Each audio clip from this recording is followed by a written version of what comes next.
Abençoado, eu sou Ferreira Guimarães. Este é mais um vídeo de reflexão teológica cristã social. Estaremos fazendo uma abordagem do livro As Lusíadas sob o prisma da passagem bíblica que está em Êxodo, capítulo 3, versículo 14 e 15. E disse Deus a Moisés: Eu sou o que sou. Disse mais: Ainda dirás aos filhos de Israel: Eu sou, me enviou a vós. E Deus disse mais a Moisés: Assim dirás aos filhos de Israel: O Senhor Deus de vossos pais, o Deus de Abraão, o Deus de Isaque e o Deus de Jacó, me enviou a vós. Este é meu nome eternamente, e este é o meu memorial de geração em geração. Palavras do Senhor. Abençoados Lusíadas, grande poema épico de Luís de Camões, foi publicado em 1572, durante o Renascimento em Portugal, com feitos dos navegadores portugueses em direção às Índias, são igualadas às façanhas de heróis da antiguidade greco-latina. Em 10 cantos subdivididos em estrofe de 8 versos, o Lusíadas trata das viagens dos portugueses. Canto 1. As armas e os barões assinalados, que da ocidental praia lusitana, por mares nunca dantes navegados, passaram ainda além da Taprobana, em perigos e guerras esforçados, mais do que prometia a força humana, e entre gente remota edificaram um novo reino, que tanto sobremaram. Ora, pois, escusa-me, meu provinciano galego. Querido, o poema é constituído por 10 cantos, totalizando 1.102 estrofes de 8 versos cada uma, o que resulta em um total de 8.816 versos. Obra somente com versos decassílabos, ou seja, de 10 sílabas métricas. Esse tipo de verso era reconhecido como medida nova.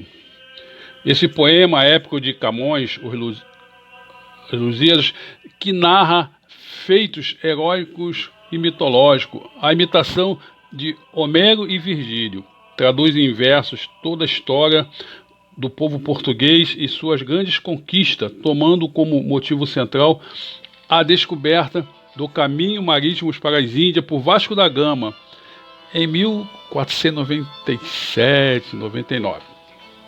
Começa no meio da viagem de Vasco, e é ele mesmo que, diante do rei de Melinde, conta a história de Portugal de forma cronológica. Interessante que, mesmo também falando de paganismo com deuses romanos, numa época em que os jesuítas eram intelectuais em Portugal e havia a mortífera Inquisição, a obra não foi severamente censurada. Camões apresentou seus escritos a Dom Sebastião e obteve dele a permissão para a impressão, desde que sua obra passasse pela avaliação inquisitorial. Pasmem, mas o responsável foi um frei dominicano chamado Bartolomeu Ferreira, que cortou pouquíssimas coisas da obra. O que ele mais fez foi elogiar Camões e premiá-lo. Cá para nós, hein? Deve ter arrumado algum cascalho. O maior inimigo dos portugueses nessa epopeia, o deus Baco, foi representado com chifres e rabos. Todas as ciladas que acontecem têm ele como responsável direto ou indireto. Ele se opõe porque o feito dos portugueses diminuirá sua glória como o Senhor do Oriente. Netuno, desde o oceano, entre aspas, recebe a visita do fofoqueiro Baco. Ele busca aliança contra os portugueses e encontra, claro, pois convenceu Netuno de que os portugueses fizeram tal viagem e seriam inspirados a não temer os mares. Por isso Netuno atinge a embarcação de Vasco da Gama com toda a força dos ventos. Eles somente conseguiram sobreviver porque Vênus e as Nereidas, as ninfas marinhas, o protegeram. Mas com muito custo eles chegaram a Calicut da Índia. estavam com o mastro partido e severas a valer do navio. Lá são envolvidos em mais uma das armadilhas do fofoqueiro Baco, que antecipadamente convenceu o líder Samorim a separar Vasco da gama dos companheiros e prenderam. Então, pagando suborno, ele conseguiu escapar, e nesse ponto ressalta-se nos Lusíadas a crítica do narrador à fraqueza dos homens que se corrompem por causa do dinheiro. Já vi essa história aqui na política brasileira. O gigante Adamastor é o cabo da Boa Esperança, ou cabo das tormentas, por ter seduzido a ninfa Testes, esposa de Deus Peleu. Aonde que ele onde que ele foi se meter?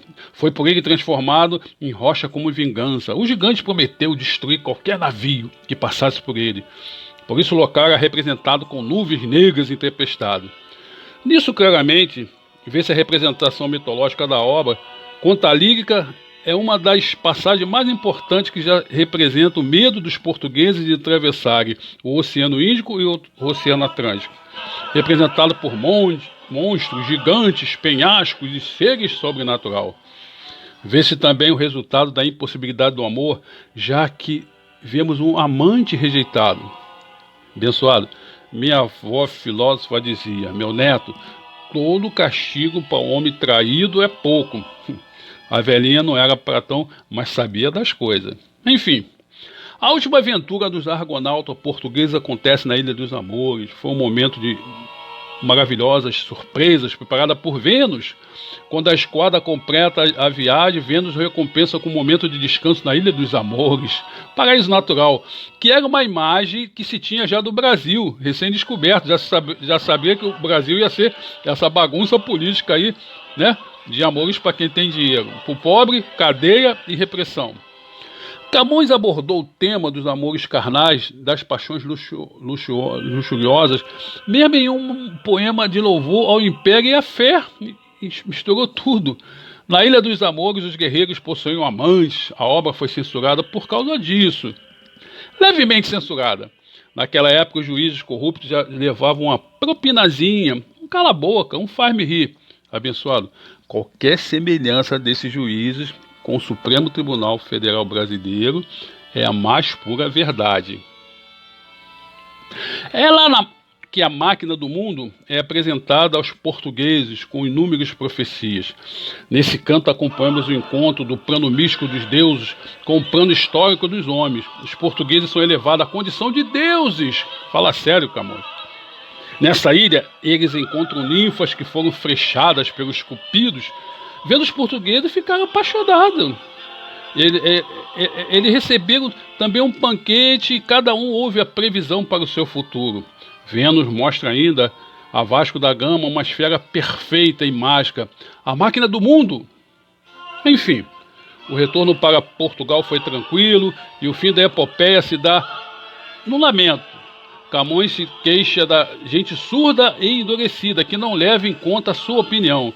Segundo apresentou a Dom Sebastião, a solução para evitar a queda do Império Português seria organizar uma grande empresa rumo ao Oriente para buscar a salvação de infiéis e, ao mesmo tempo, resgatar a glória do bravo e heróico povo lusitano. Ora, pois. Interessante que o episódio da Ilha dos Amores inspirou o poema A Máquina do Mundo de Carlos Drummond de Andrade, escritor e poeta brasileiro. Veis aqui a grande máquina, etérea e elemental que fabricada. Assim foi de saber alto e profundo, que é sem princípio e meta limitada. Quem cerca em derredor deste rotundo globo é a sua superfície tão nimada. É Deus? Mas que é Deus? Ninguém o entende. Que há tanto engenho humano não se entende. Pessoal, dessa vez eu gastei o provincial galego, humildemente. Diante desse poema, então, resta uma reflexão teológica cristã quanto às perguntas de Camões e nosso querido também Carlos Drummond de Andrade. Quem é Deus que nem entende? Abençoados, eles deveriam ter aprendido que o nome de Deus aparece cerca de 5.600 vezes na Bíblia, dependendo da tradução. E entre as milhares das citações, Jeová Rafá, Deus que cura, Êxodo 15. Jeová Nissi, Deus é a nossa bandeira, Êxodo 17, 8. Jeová Shalom, Deus é paz, Juízes 6, 24. Jeová Raá, Deus é meu pastor, Salmo 23.